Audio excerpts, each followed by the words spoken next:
In this video, we're talking about arc gaps. And when I say arc gaps, I mean the distance between the end of the tungsten to the top of the puddle. How far do you hold your arc gap on aluminum, and how does that affect your weld? So let's see.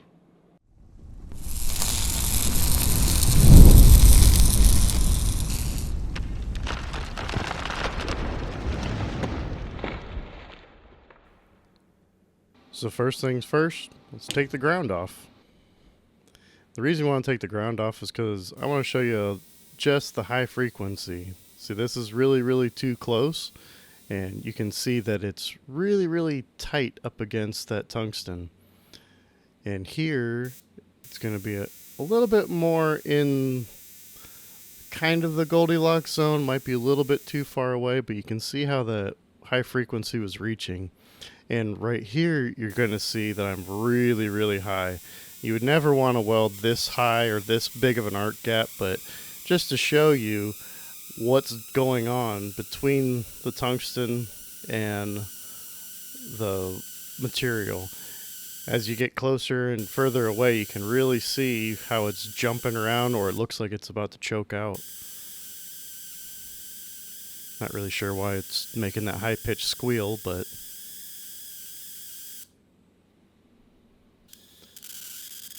now that's just seeing how far I can go to jump the gap with the high frequency of this machine.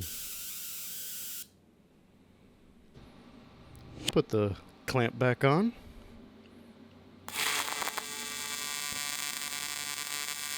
And for this, obviously this is a little bit too close for aluminum. And all I'm doing right here for the next three little things is just a puddle.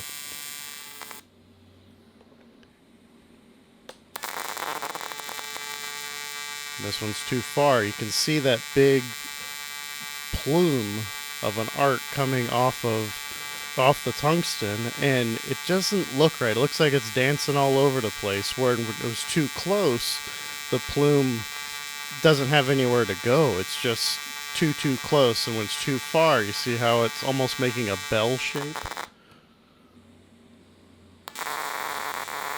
And this is more the area where you want to be at, where it's just coming straight off, and it's not making any weird shapes or anything along those lines.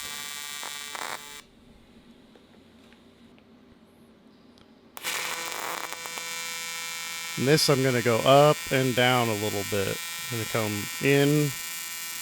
If you listen, you can hear how the arc sounds like it wants to choke out and get back to where it's good, and then when you open it up, it doesn't. It sounds like it's reaching. You get back to where you want to be. You hear that little choking out sound.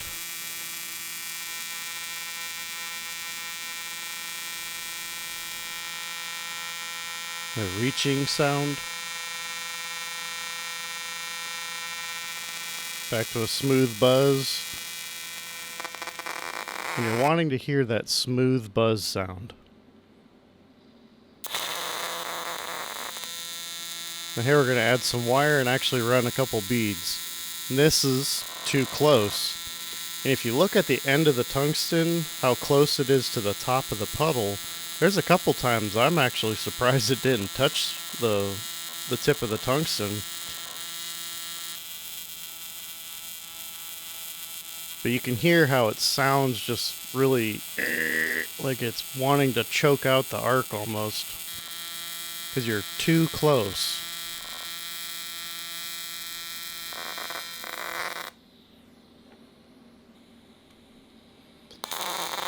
And here, the opposite, we're going to go too far away. So this is what happens when the arc gap is too big. Pay attention to the arc, or the plume coming off of the tungsten itself. Look how misshaped it is and where it's going. You see how it's curved a lot in the front right there?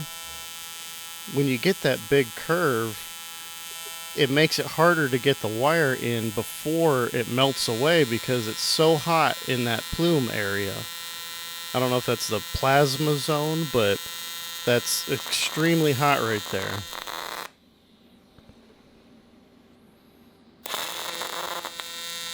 And this is more of the sweet spot, right where you want to be. And every machine, every torch, maybe, I don't know, they all seem to have a slightly different sweet spot. So you just kind of have to find that. And it's not as flickery in real life. That's more the shutter speed of the camera catching that. But it's a much smoother weld when you're floating in that Goldilocks zone.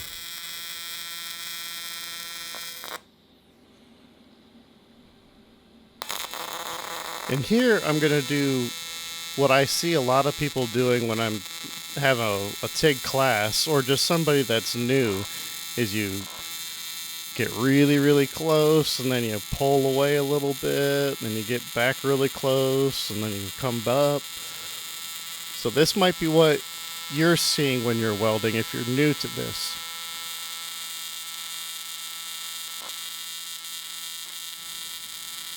Get really, really close, and then and then correct a little bit, and then come way, way up because it might be getting too hot or something. All the welds in this video were done on 1/8 inch aluminum with 332 4043 filler wire, 332 2% lanthanum tungsten, and here's the front of the Alpha Tig 200 that I was using. You can see the settings and the roughly what amperage I'm running and all these settings are pretty much about there on these older analog style machines.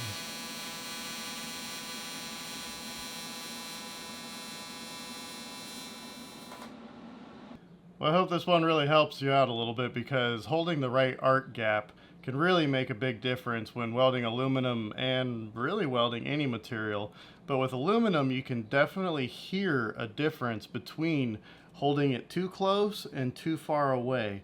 And if you're holding an arc too far away on aluminum and a lot of other materials, you definitely run the risk of having a lot of contaminants come in, a lot of atmosphere kind of getting sucked into the weld. So that's when you're going to start seeing a lot of black pepper look in your weld, or just a contaminated looking weld. So tighten up that arc a little bit if you're starting to see some contaminants floating around in the puddle, and maybe that'll clear up. If you're running too close to the puddle, odds are you're probably going to dip, and you're going to sink that tungsten into the top of the puddle, and it's just not going to go very well. So just make sure to be listening also while you're watching it. You want to find that sweet spot, and as soon as you find that sweet spot, Goldilocks zone, whatever you want to call it, it'll be a nice smooth buzzing sound. The arc won't be dancing around as much. That plume that comes off of the tungsten will be a nice even cone coming off.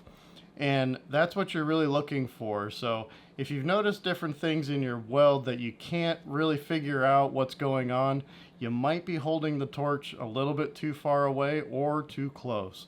So hopefully this helps, and we'll catch you on the next one.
Well, I hope this will...